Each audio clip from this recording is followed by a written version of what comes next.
Good afternoon, students. This is Doc here, and I would like to go over some of the aspects of our Writing Analytically chapter, kind of cover some highlights and some ideas that you will probably need help to, you'll need to use to help you really make the most of this chapter. So, first of all, what are we talking about? Well, we're talking about the process of analysis. Okay, the fact is that you can use writing as a tool to take something apart and look at it. And analysis means breaking something down into its component parts to understand the whole better. How does it function? How does it fit together? What does it do? What motivates or powers it? And the trick is to figure out what are the component parts and what is the methodical process for putting them into component parts. Page 206 of your text has more examples of features of analytical writing. And when you take a look on 206, you're going to see that the characteristic features of writing analytically are a question that prompts you to take a closer look, some description of the subject you're analyzing, evidence drawn from close examination of the subject, insight gained from your analysis, and clear, precise language. So let's take a closer look at characteristic 1. Characteristic 1, the question that asks you to take a closer look, that is driven by your curiosity as a writer. You're wanting to know how something works. You're wanting to figure out how things are connected. But in order to do that, you've got to identify the specific question you're taking a closer look at. So you've got to have a question you're trying to answer through this analysis. So in order to pull that off, you need to make sure you've identified the essay that your question explores. You have to make sure that the essay actually answers that question. You have to make sure that the question answer is presented in a reasoned, logical way and has evidence supporting it. That evidence can be anything from statistics and expert quotes to anecdotes in your own personal experience and illustrative examples. But whatever you're using, you've got to support your reasoning for answering the question that the essay asks. Get rid of every single paragraph that does not support the question, that does not support your answer to the question. It's extraneous, it should go, and it's distracting. Now, if you can't identify the question behind your analytical essay, it's because the focus of the essay is too broad, so you have to narrow it down and keep narrowing it until you can ask a specific question that addresses that paper topic. And when you have that, you are finally there. You finally have something you can actually work with. And the beautiful part about this is that the answer to that research question is going to be your thesis statement. It works well as a thesis statement, and knowing that ahead of time makes it a lot easier actually to form these questions. Characteristic 2. You got to give some description of the subject you're analyzing. So assume your readers know about your topic in general, but not your specific view on it that you're discussing. That'll save time. It'll help you remain focused in the first part of your paper.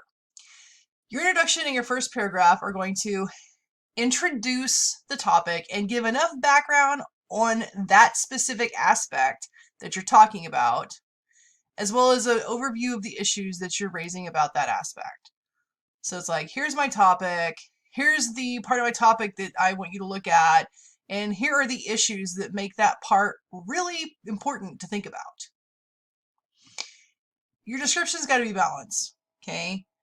You don't need to give something long and exhaustive. I don't need a complete history of all the subject or the issues or the topic. What I need is enough background that I can follow your argument if I'm familiar with the general topic, or I can follow it if I'm familiar with the issues that you're raising about it. I may not have connected those issues to your topic aspect, but hey, with a little bit of background, I'll be able to do that. So basically, assume that your audience has some degree of knowledge on the topic and the issues that you are raising. When you do that, you can simply ask yourself after you read this information, does this tell someone familiar with the subject what I need to know in order to understand the rest of the argument? So this tells me, the unfamiliar person, what I need to know to understand this argument. But also make sure you don't give too much. Okay.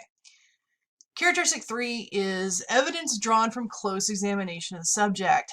Most of your support for an analytical essay isn't going to come from outside sources. It's going to come from your own deep, attuned observation an evaluation of the subject at hand. Okay. You've taken a really close look at it. You've noted patterns, you've noted connections. You've figured out how the issues you've raised connect to it. It also means that you've read, understood, and formed responses to others who've asked questions similar to yours.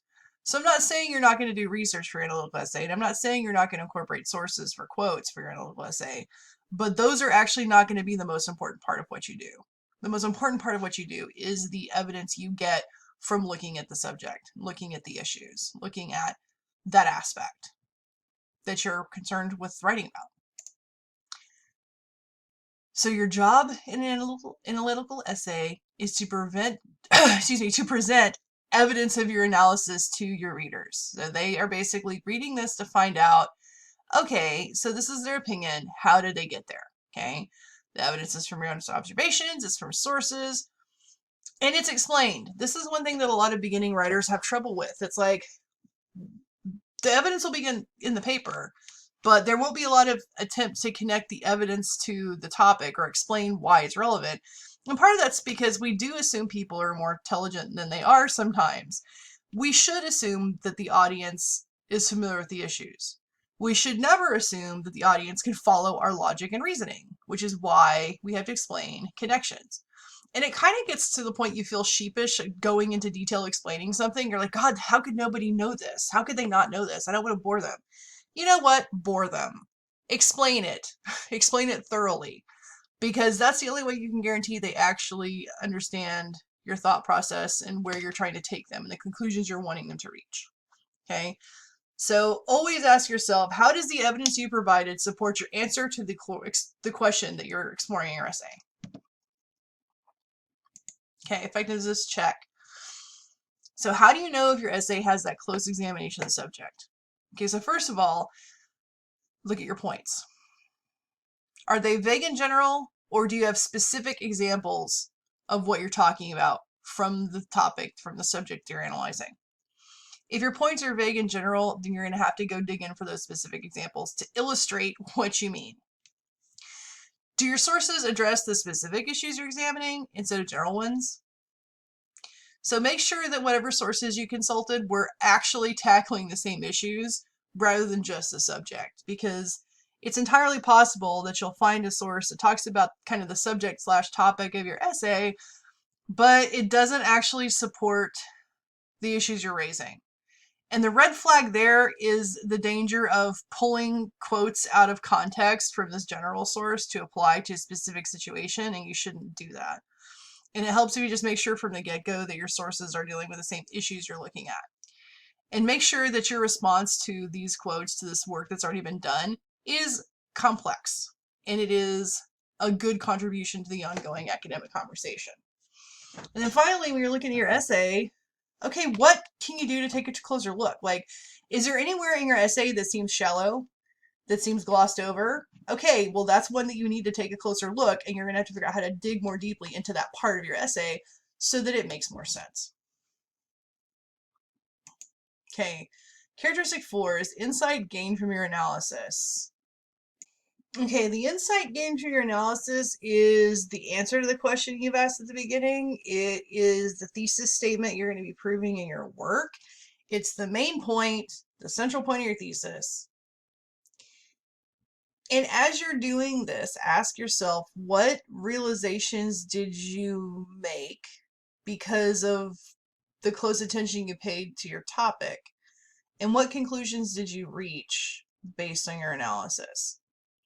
And again, this speaks to what I said earlier, that the most important part of the analytical essay, the most important evidence, is going to come from your observation, analysis, and your conclusions and what you've realized.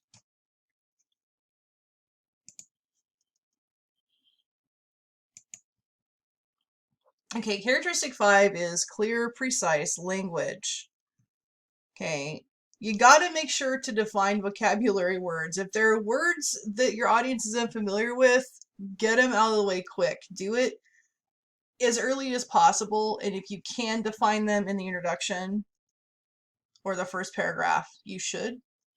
Sometimes it doesn't quite work out, but understand that before you can discuss a thing, somebody's Somebody's got to know the name for that thing before you discuss an idea.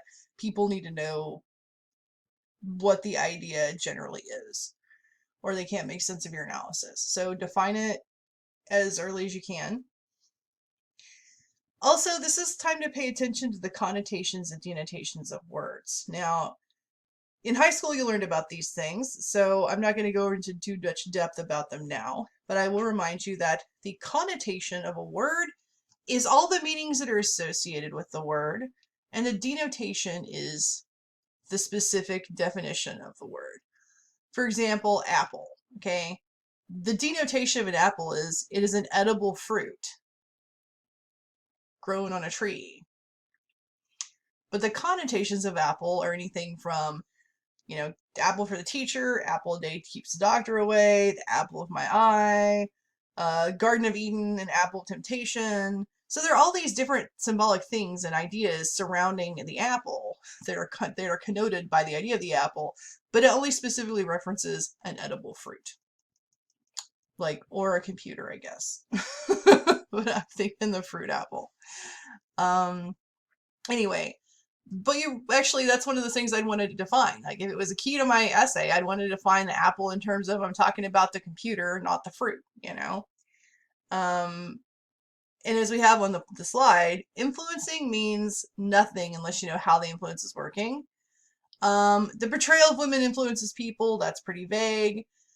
If you say the portrayal of women influences people to have prejudices and stereotypes against women in positions of power, that's specific. Okay. What does the influence do? What do the people do because they're influenced by it? What is the influence? Let's see, if you say the portrayal of women influences people to not towards disliking women in power and not trusting them, then are they going to vote against women when they come up for election? Well, that's an example of an attitude that comes directly from the influence this portrayal had on voters, for example. But also make sure that you're talking about the portrayal as something that you find interesting. Don't ever write something like that as a throwaway line to get to the next paragraph. I've seen students do a lot of it. You're better off, if it's just a throwaway line that you don't want to go into, cut it. That way it's not a distraction and it's not a red herring. And also know who the people influences. So I would want to say the portrayal of women influences the American people to distrust women in positions of authority and power, which leads to them being unwilling to vote for women who run for office. Okay, so here I've defined what the influence does. The fact that I'm interested in the portrayal of women being a problem for women in leadership, and the people specifically are the American people. So just a little tweaking, you can actually make that statement very specific and very clear. Now, how do we know that we've done a good job doing that in our essay? Okay, review your draft. Mark the analytical sections where you're offering your insight. Okay. Are there patterns and sources that you're explaining the significance of? Okay. Because if you haven't explained the significance of the patterns that you've noted, then you need to. It's not clear. Do you respond to the different sources you incorporate with your own ideas and your own connections that we haven't seen before? Okay. If you're doing that, you're being clear. Now, if you can't find anywhere in your essay that these two things have happened, you need to start making them happen, to revise and put them in. Because sharing your insight and your analytical insights and wisdom about this subject, this topic, it's the whole reason why people would read the essay. If you don't offer that, they have better things they could have done with that 10 minutes, So speak clearly and make sure that you're sharing what you need to share for this analytical essay to be meaningful to the reader. And if you are not really sure about the precision of your essay, take a look at your thesis. If your thesis is vague in general, there's a good chance your essay will tend towards vague in general. But if you have clear, precise, grammatically correct thesis sentence, then it's going to be a much stronger essay. Now, One of the things that I want you to look into as you're reading The Steps to Nowhere is to really think about how this is a piece of analytical writing.